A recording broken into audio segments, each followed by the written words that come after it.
Hello, this is a prepaid collect call from Dante. an inmate at the Jackson Correctional Institution. All calls, other than properly placed attorney calls, may be monitored and recorded. To accept charges, press 1. To refuse charges, press 2. If you would like to permanently block your number from receiving calls from this facility, press 6. For balance and rate quotes, press 7. Thank you for using CenturyLink. You may start the conversation now. Welcome to U.S. Podcast. I'm your host, Dante Cottingham. This morning I'm speaking to Mr. Ron Freeman. He's an entrepreneur, a chef, the CEO of Mama Pats Noodles International, and the criminal justice reform advocate. Good morning, Mr. Freeman. Good morning. Good morning. I'd like to thank you, man, for taking the time to have a discussion with me this morning. Well, the pleasure is mine. I have some questions I'd like to ask you to get your perspective on some of the components of mass incarceration in America. But before we get to those, let's talk a little bit about Mama Pats Noodles International. What kind of company is it in, and what inspired you to create it? Okay, well, we're a food manufacturer. I'm a former prisoner myself. I spent 2.5 years in prison in '96 to '97, and Okay. when I was released, I could not find a job. So I decided that the best thing I could do was use my culinary skills to survive, feed my family. So I got a hot dog cart, and I started selling hot dogs and hot links in my neighborhood. And I grew it from there to a full-blown food truck and kept going. But we were a couple years back, maybe 3 years back, we manufactured Louisiana-based products like Gumbo and Jambalaya and stuff like that. And we mass-produced it and put it in the grocery stores. But I just didn't get any satisfaction out of that. I made some money, but I wasn't doing anything for my community. I was just basically just another brand. So Right. I had to reach back and say to myself, when you were going through your worst times, meaning prison, and meaning when you didn't have any money, what did you eat? And it was Ramen Noodles. And I said, for 35 years, these people have been making this stuff, and they've made it with so much salt and so much sodium and the same flavors. Why don't you make it a little bit different and make it with new flavors and with less salt? And that's what I did. And what's so that's the fundamental difference between the major the major noodles that's sold in most of the prisons throughout the correctional system in America, top ramen noodles. And so that's the major difference between top ramen noodles and Mama Pats noodles.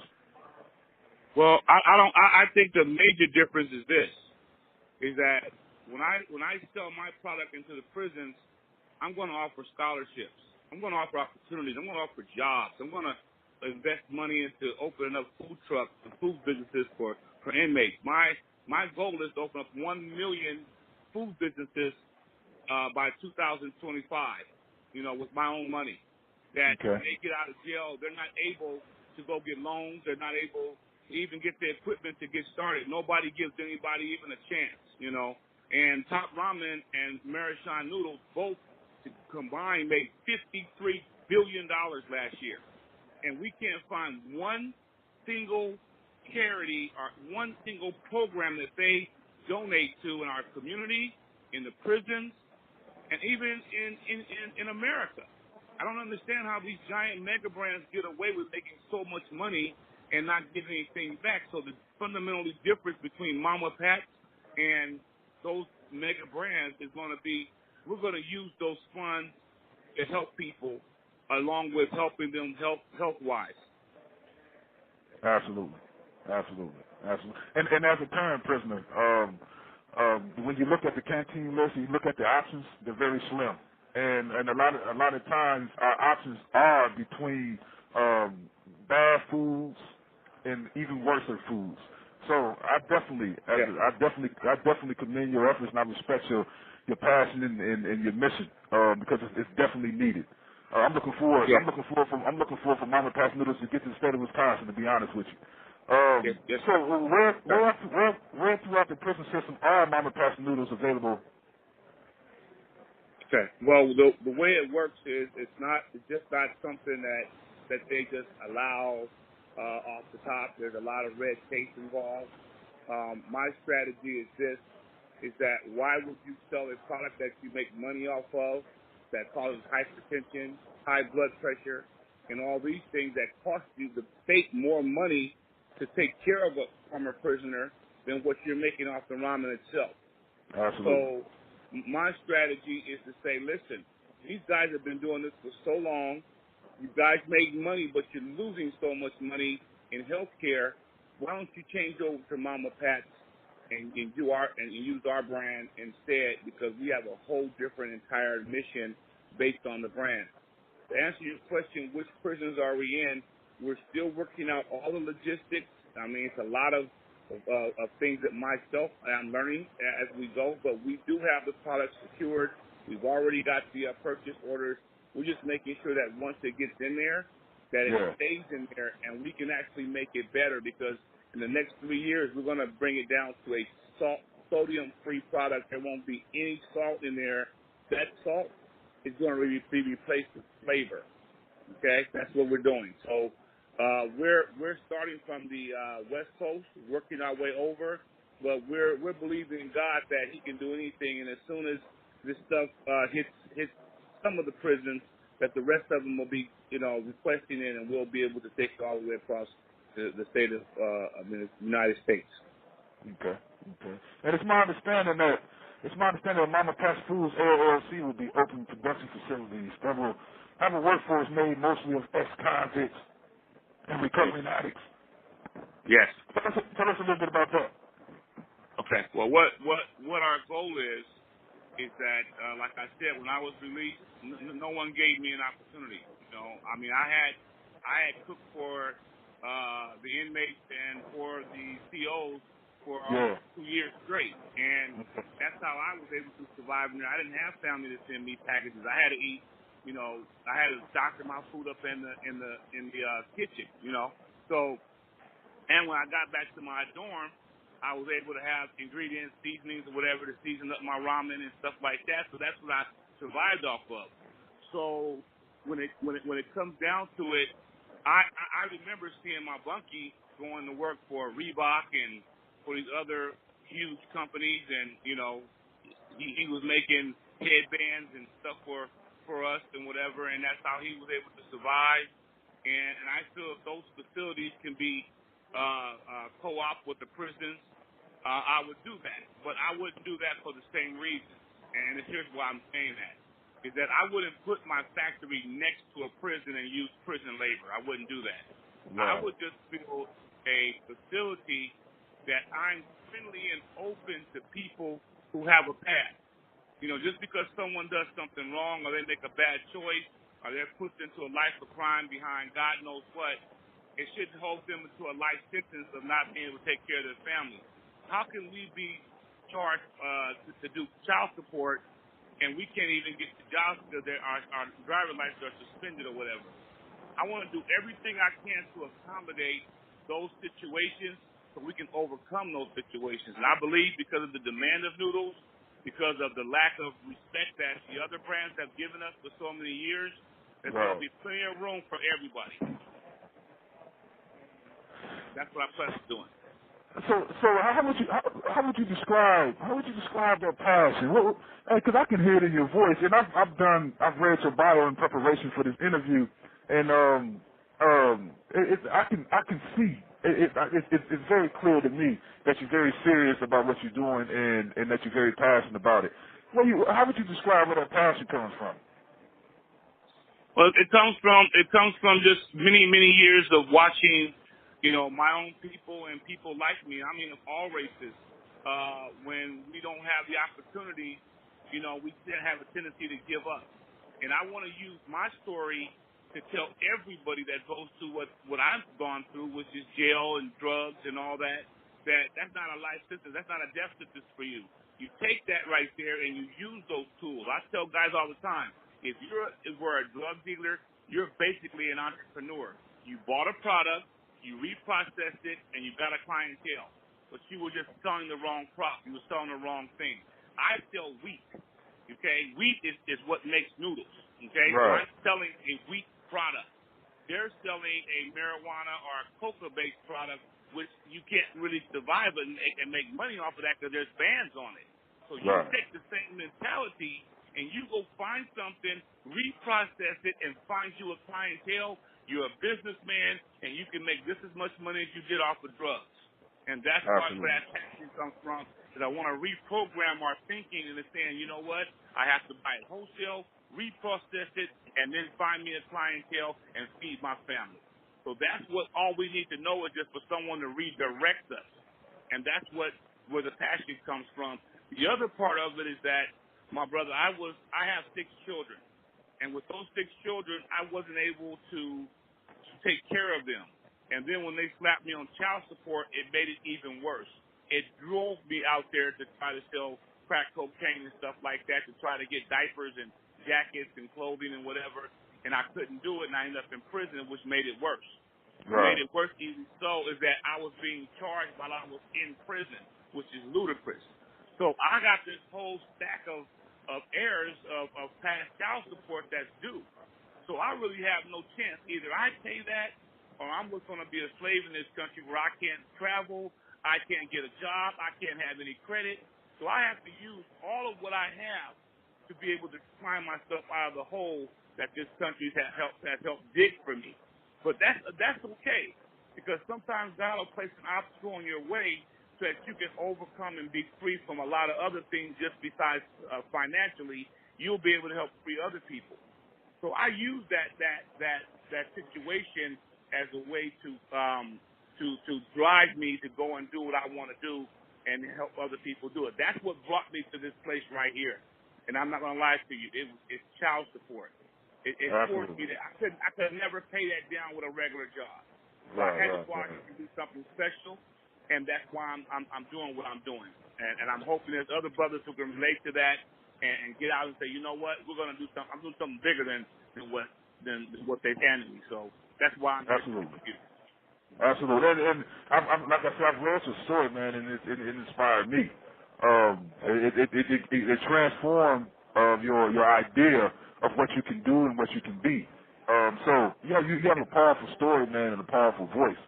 And when I was reading the part about your focus on hiring ex-cons and recovering addicts,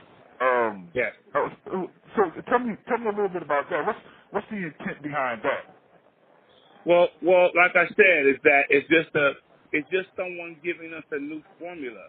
The formula that we have is always get out of jail, go to rehab, or get out of jail and go try to find a job. Once you're released, you go back to your kid's mom's house, or you go to mom's house, and they expect you to work. Absolutely. They don't really give you the tools. You know, you go out there, you place applications, they can kind of sense that something's up. You know, and then they give you that look. They give you that look. When you hire yourself, and I'm going to start, my hashtag is going to be #hire yourself. The main focus I want to work with ex-drug addicts and ex-cons is to focus on you. Focus on your own business. Focus on generating your own revenue. Wherever you are, there is something you can do. And my whole thing is, because I'm an expert at it, is food. There's one thing everybody has to do every single day. You got to eat something, okay? And I truly believe if you're a part of a gang, if you're a part of a clique, if you're a part of a neighborhood, where are they going to eat their food? Where are they getting their sandwiches from, their burgers, their tacos, or whatever they're eating? You could be making that for them, you know, and putting it in a styrofoam container and handing it to them. There's hundreds of trap houses that are opening up around in Los Angeles, where I'm from, where a lot of these guys used to be in drugs and gangs are opening up their own kitchens right there in their baby mama house. Okay? They're taking that money and saving it and buying food trucks and becoming productive citizens. And I truly believe that my mission from God is to show individuals how to start a food-based business. Even if you're not a cook, there's not a whole lot involved.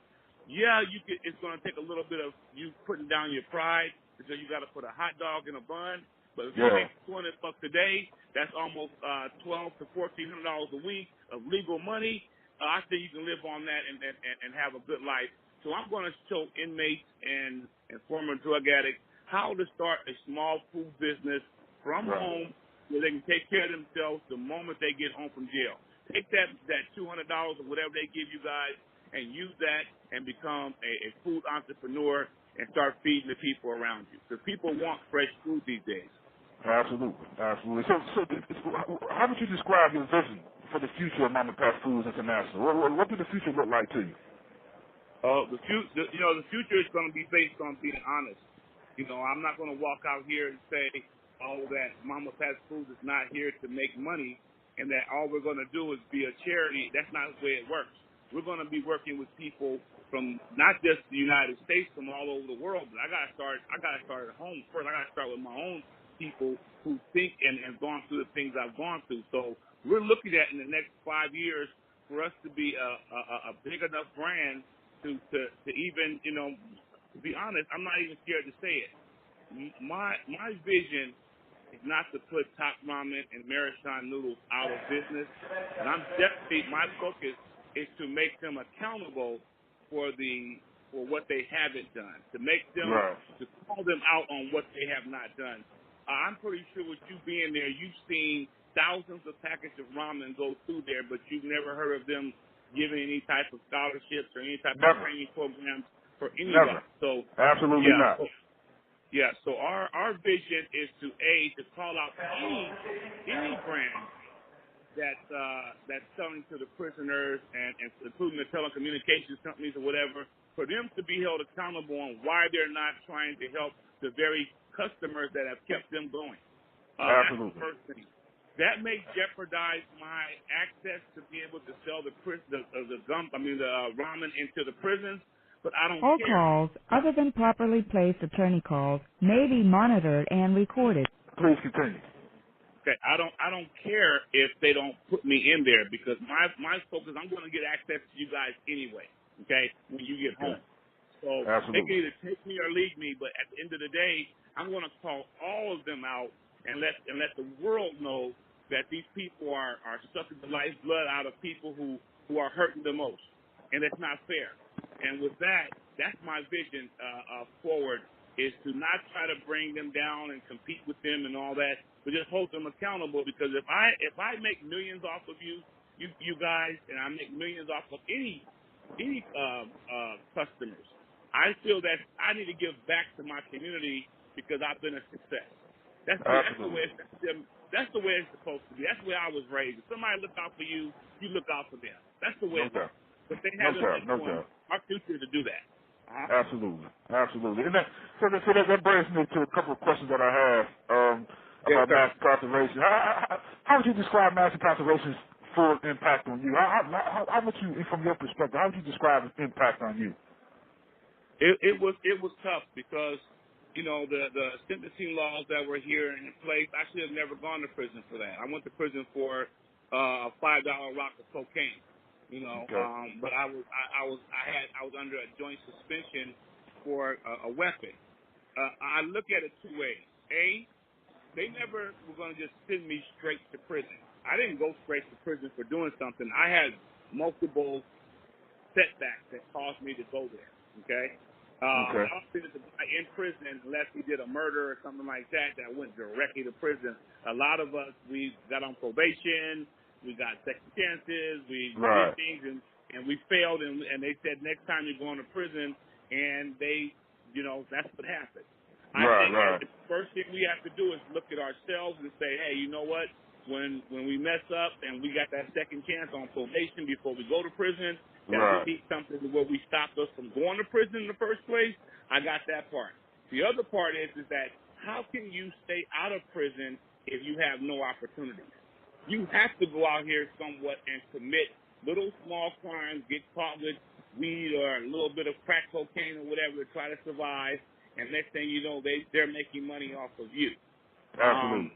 When it comes to mass incarceration, I see it totally as a financial situation because, to take care of inmates inside the prison system, it costs money. You have 1 minute left. They make money. So I think that the first thing starts, if the mass incarceration starts, it starts with us. We got to start doing our own thing and become more men and take care of ourselves better. I agree with you 100%. And unfortunately, our time's in the end, but I need to bring this up. My mom told me to tell you something, and if I don't say it to you, I'm going to have problems with her. She told me to thank you for what you're doing. She knows about this. She knows about the sodium. She used to work in St. Mary's for a long time. She told me to thank you and that you're doing great work. So That's a thank you from Mom. Tell her thank you so much. I love her, and that just keep me in her prayers when she talks to the Lord. Just keep me in prayer, keep me right, so I can do what I need to do for my family and for her son as well. I hope I get a chance to meet you face to face, brother. And God bless you, and you're in my prayers as well. Thank you, man. Thank you. I appreciate that 100%. And that's Dante. This is Dante signing off with the Incarcerated U.S. podcast. Thank you for Praise using where all of our voices come together. Goodbye. Right.